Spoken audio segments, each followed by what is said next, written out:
Hi, welcome to Busy Beader. My name is Caitlin, and today we are going to be making a black onyx Venus figurine necklace. This is a super quick, simple, easy project, but it yields a beautiful result.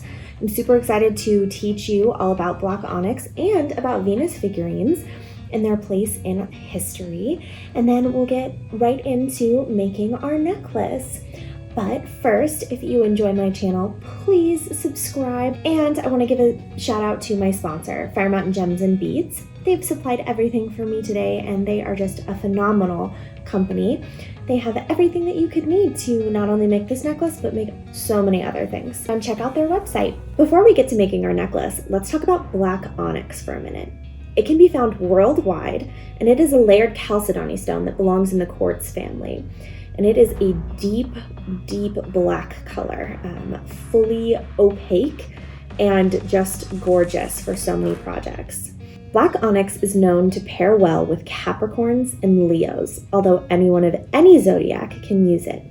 It pairs well with the root chakra because of its calming, balancing, strengthening, and centering effects.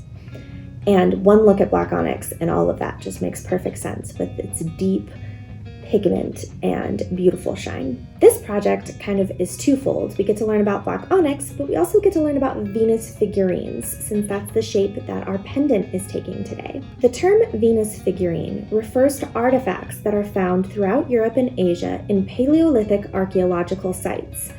They are depictions of women, often without hands and feet, typically more rounded.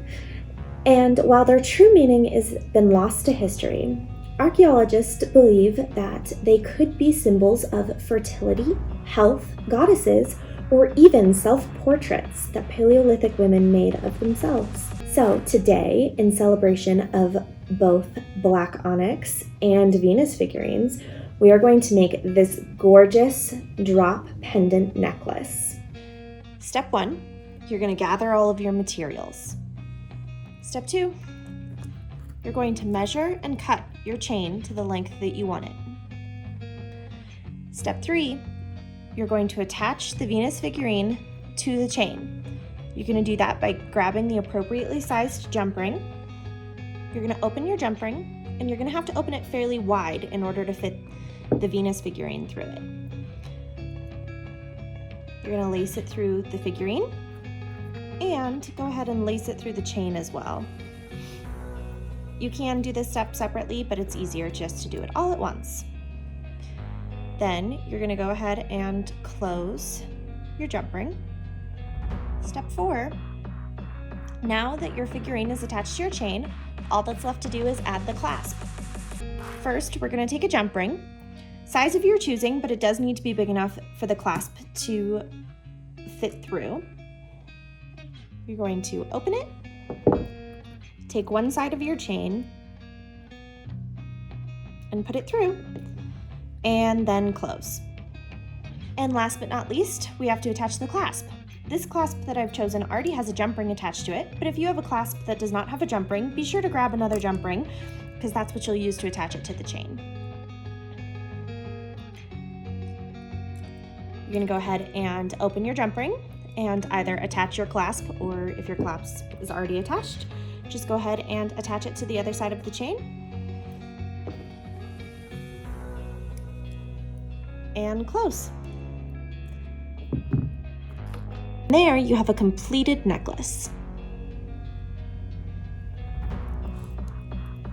I hope that you enjoyed getting to make this necklace with me today, as well as learn a little bit about black onyx and Venus figurines. If you would like to make this necklace for yourself or any other projects that you've been saving on your Pinterest boards, head over to my sponsor, Fire Mountain Gems and Beads.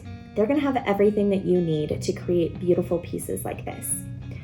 Please, if you enjoyed this video today, subscribe here on YouTube. You can also check out my website that has the full step-out instructions, as well as all kinds of other little goodies, and give me a follow on Pinterest. It's kind of the condensed version of what I do here, and it's a great place to save ideas for future things. So I will see you in the next one.